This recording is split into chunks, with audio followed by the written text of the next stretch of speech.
display fireworks enjoyed by millions across the country. But fireworks are explosives that require great care in handling and storage, and particularly when attempting to dispose of them.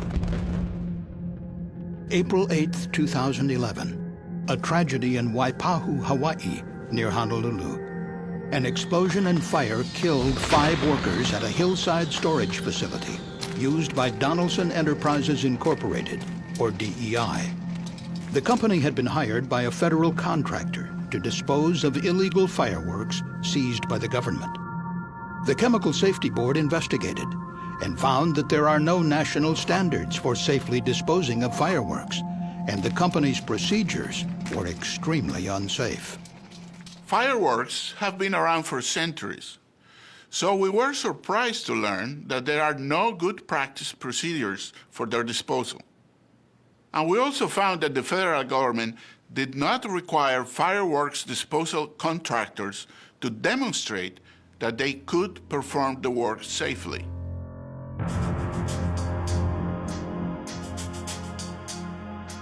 When federal agencies seize illegal imports, they are typically turned over to a single large federal contractor for storage, sale, or disposal. That contractor is the VSE Corporation of Alexandria, Virginia. From 2007 to 2010, federal customs agents seized 3 imported fireworks shipments entering Honolulu from China. The fireworks had been labeled for consumer use, but actually were far more powerful professional display grade. The illegal fireworks were eventually turned over to VSE for disposal. VSE subcontracted the work to DEI, a small Hawaii-based company that specialized in the destruction of military explosives. VSE Procurement selected DEI for several reasons. DEI was a local company already storing the seized fireworks in the hillside facility, and its proposal was determined to be the best overall value for the government. VSE was unaware that despite DEI's military ordnance background, the company had no experience with fireworks disposal. With no good practice standards to follow, DEI improvised a disposal plan and submitted it to VSE, which approved it, deferring to DEI as the expert. DEI's plan was to soak the fireworks in diesel fuel up to 48 hours, desensitizing them so they could be burned without exploding. Work began in the summer of 2010 under a tent outside of the cave-like storage facility, or magazine, where DEI had been keeping the fireworks. After soaking the fireworks, DEI personnel transported them to a local shooting range to be burned. But there was a problem. Some fireworks were not just burning, but were exploding. The diesel fuel was not penetrating the aerial shells well enough. DEI then decided to disassemble these firework tubes by hand and cut 1-inch slits in the aerial shells so the diesel fuel would soak in better. But CSB investigators found that the company did not follow good process safety principles by analyzing the hazards of this new disposal method. Disassembling the fireworks was a major change to the disposal process. Good safety practice would have called for a thorough hazard analysis, as well as a comprehensive review of the potential safety impacts of the proposed change. But this was never done. Instead, in March 2011, to speed up the process, DEI changed its protocol yet again. Now, DEI workers began filling separate cardboard boxes with aerial shells and loose black powder, a highly explosive mixture of charcoal, sulfur, and potassium nitrate used to propel the fireworks into the air. Once again, DEI did not analyze the safety implications of the procedure change. This procedure dramatically increased the explosive hazards inside the magazine. Ali Reza is an explosives expert and worked with the CSB on the DEI investigation. As you're physically breaking up the fireworks and separating these charges, you're exposing yourself to the black powder. Once you have loose black powder in contact with materials that can create friction, an ignition is extremely likely. On the morning of April 8, 2011, under the tent outside of the magazine, 5 DEI employees were taking apart 1-inch firework tubes known as sky festivals. A 6th worker was cleaning up inside. Using metal tools, the DEI workers cut the firework tubes and separated out the aerial shells and the black powder. Around 8:30 a.m., as the workers continued to take the fireworks apart, it started raining. The 6 DEI employees began moving the boxes of black powder, aerial shells, and partially disassembled fireworks to just inside the magazine. One used a metal hand truck. In addition, the workers brought in folding metal chairs, a rolling office chair, and the metal tools. 5 employees remained inside the magazine as the supervisor stepped outside to make a phone call. Just before 9 a.m., there was a loud explosion. Fireworks began shooting out of the magazine entrance as the supervisor scrambled to escape. As the blaze spread, fireworks continued to ignite. The explosion and fire fatally injured the 5 Donaldson employees inside the magazine. One victim was in his 50s. The other 4 were young men in their 20s. The CSB determined the explosion was likely triggered when pyrotechnic powder on the floor of the magazine was ignited by heat, shock, or friction, as DEI employees moved materials around inside. Another possible ignition source: static from household trash bags that were being used to line the boxes of black powder. While the exact ignition source could not be determined, strong possibilities include friction from the office chair rolling over the loose explosive powder on the magazine floor, or a metal spark from the hand truck, which was blown over 100 feet from the magazine entrance when the explosion occurred.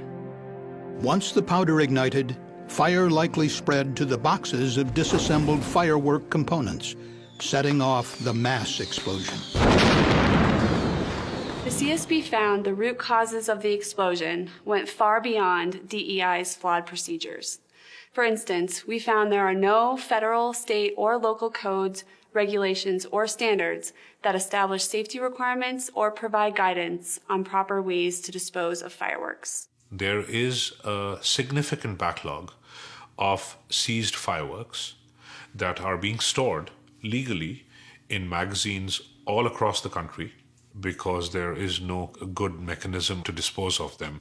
The OSHA Process Safety Management Standard covers the manufacturing of fireworks, but not their disposal. Instead, the disposal of confiscated fireworks is regulated by the EPA under the Federal Resource Conservation and Recovery Act, or RCRA. But RCRA regulations focus primarily on protecting the environment from hazardous waste, not on worker safety. In its final report, the CSB recommended that the EPA improve its regulations to require rigorous safety management practices for fireworks disposal. Some fire departments and police departments have developed procedures where they try to destroy illegal fireworks. And the problem that you run into is because there is no industry best practice or industry guideline, they use their judgment in developing procedures. And clearly what we saw in Hawaii is the judgment that was exercised was not good enough, and it caused 5 workers to lose their lives. Around the country, accidents continue to occur when fireworks disposal methods are improvised in the absence of regulations and good practice guidelines. For example, on the 4th of July in 2012, a volunteer was killed in an explosion when he and others were using an earthen pit to dispose of fireworks that had not functioned properly during a display in Lansing, Kansas. As a result of these incidents, the CSB recommended that the National Fire Protection Association develop specific guidance for the safe disposal of fireworks. The CSB said the guidance should, at a minimum, discourage the disassembly of fireworks as a method of disposal and minimize the accumulation of explosive materials. Safety guidelines and regulations are crucial for conducting hazardous activities such as fireworks disposal. But it is equally important that throughout the contracting process, government agencies and other organizations consider health and safety. Federal law enforcement agencies seize a wide range of items around the country, from cars to livestock to handbags and perfume, as well as hazardous materials such as fireworks and explosives.